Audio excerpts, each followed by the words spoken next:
I launched my first book here 4 years ago, and when I watched the video last week, I couldn't believe it.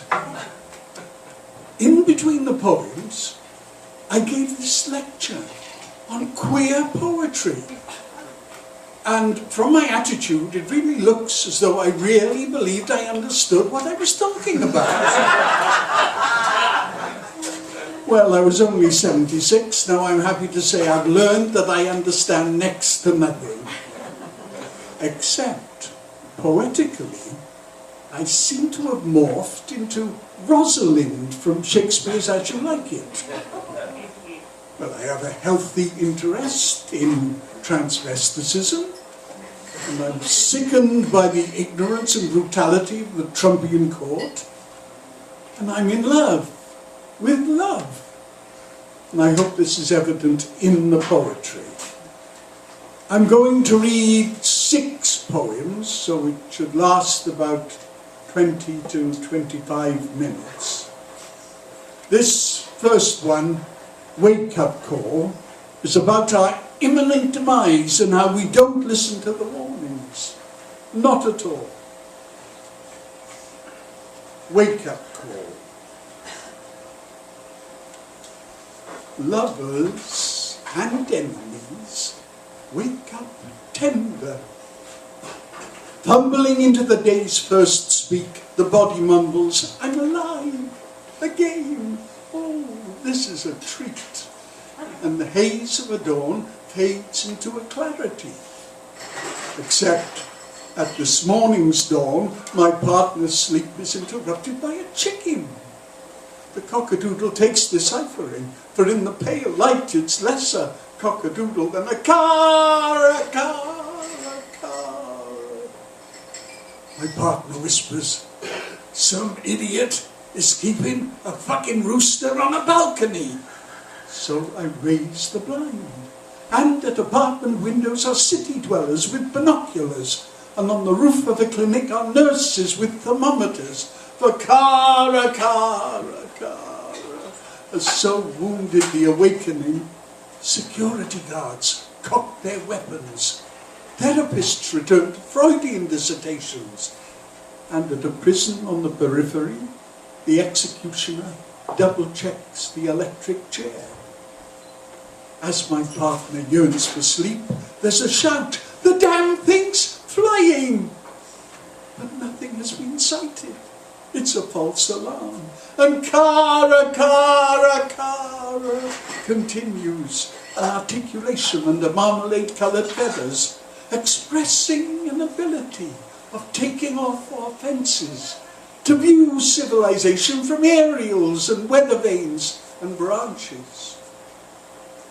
And the perfection of the coxcomb, the straggle of red each side the beak, will be the accompanying visual signalling too late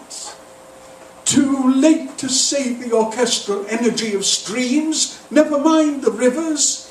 Complications are arising, despite unrelenting visits to your outrageously expensive gym.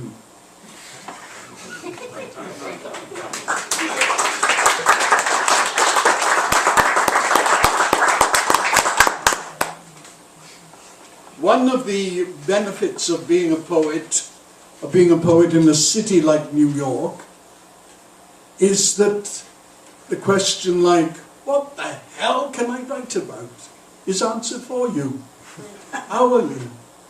Life teeming in the streets is screaming, express me. And I don't mean next week, express me now.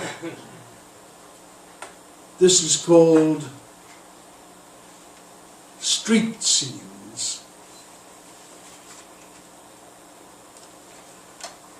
In a restaurant near Westforth subway station, I'm having an after-dinner drink with a friend who translates poems from the Indian. The crowd outside on 6th Avenue is surging, as if to break through the window into our canvas, the restaurant, to get out of their canvas the packed and colourful street.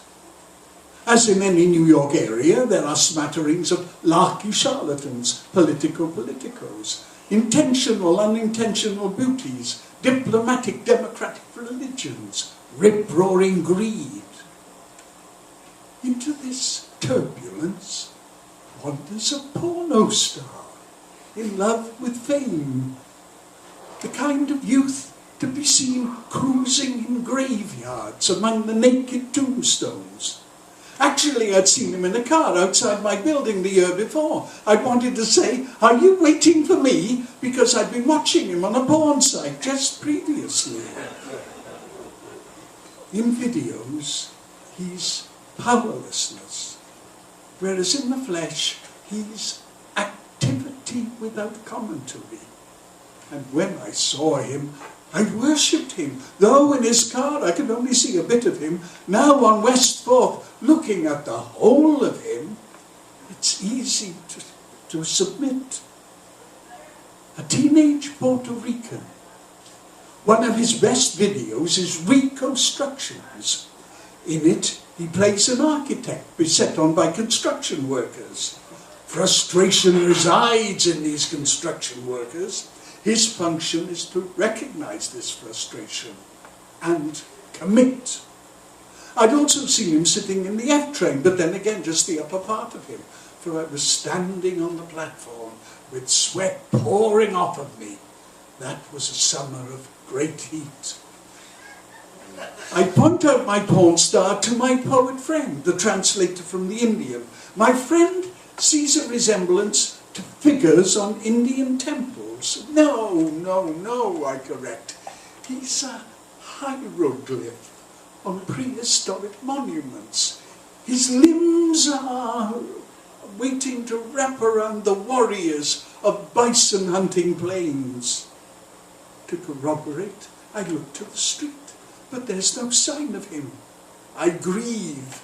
My friend is humiliated. I didn't know you were a pornographic queen. I'm not. I just like to be powerfully teased.